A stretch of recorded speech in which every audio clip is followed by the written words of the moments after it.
We're going to continue this conversation with the expert on this topic here in studio. We've got Kristina Hooper, Invesco's Chief Global Market Strategist. Kristina, thank you so much for coming in. I want to get your take on what I was just mentioning, this idea that we are seeing a little bit of a K-shaped recovery. If you look for that data, you find it. Do you think that there will be a moment where that starts to become a problem for the Federal Reserve? Absolutely. I think the Federal Reserve already recognizes it's become a problem. A few months ago in a speech, the Richmond Fed president talked about how, hey, one thing we didn't anticipate when we went into this tightening cycle was the impact that it would have on housing, how it has created what I would call golden handcuffs on so many homeowners today and has made affordability a huge, huge issue for potential home buyers. So I think they recognize that, and I think that should be part of the calculus when they decide to hopefully start to cut rates before the end of the third quarter. Kristina, when it comes to exactly what the market is pricing in right now, how many cuts we could get here before year end, is the market still a bit too optimistic, do you think, at this point? Or how they are reading it, is that the right read? Well, you know, this kind of pricing is so fluid, and it certainly is driven by what we're hearing from Fed speakers as well as what we're seeing in the data.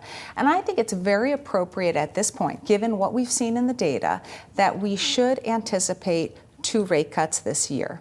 I think there is a potential for 3 rate cuts. A lot of it will depend on where the data takes us going forward, but we're certainly starting to see cracks appear in the economy.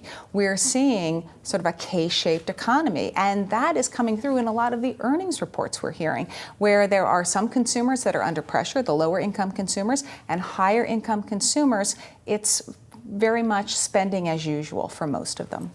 I want to follow on the earnings cycle that we're in, since you mentioned it. There's this conversation, of course, about the great rotation that we're having and the biggest rotation we've seen in so long. To what extent do you think that that could potentially present a challenge for the broader market if that rotation doesn't also include those Mag 7 names that so much of the rally has been relying on? So that's a great question. I think when we think about a rotation, it's being driven by expectations around what's going to happen in the economy, which is being driven by what the Fed is going to do. So I think this is very much a Fed trade. The anticipation is the Fed starts cutting soon. We're able to avoid any kind of significant downturn, and we'll see a reacceleration relatively soon. So the most cyclically sensitive parts of the stock market, cyclicals and smaller caps, are performing very well. That's why we're seeing this rotation. The question about whether or not it's going to be sustainable is critical.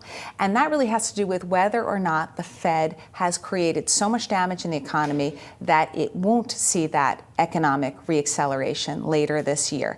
That's the big question mark, and I think that really dictates whether or not this rotation is sustainable. I think Mag 7, those names are really on a separate path. It's being driven by secular growth.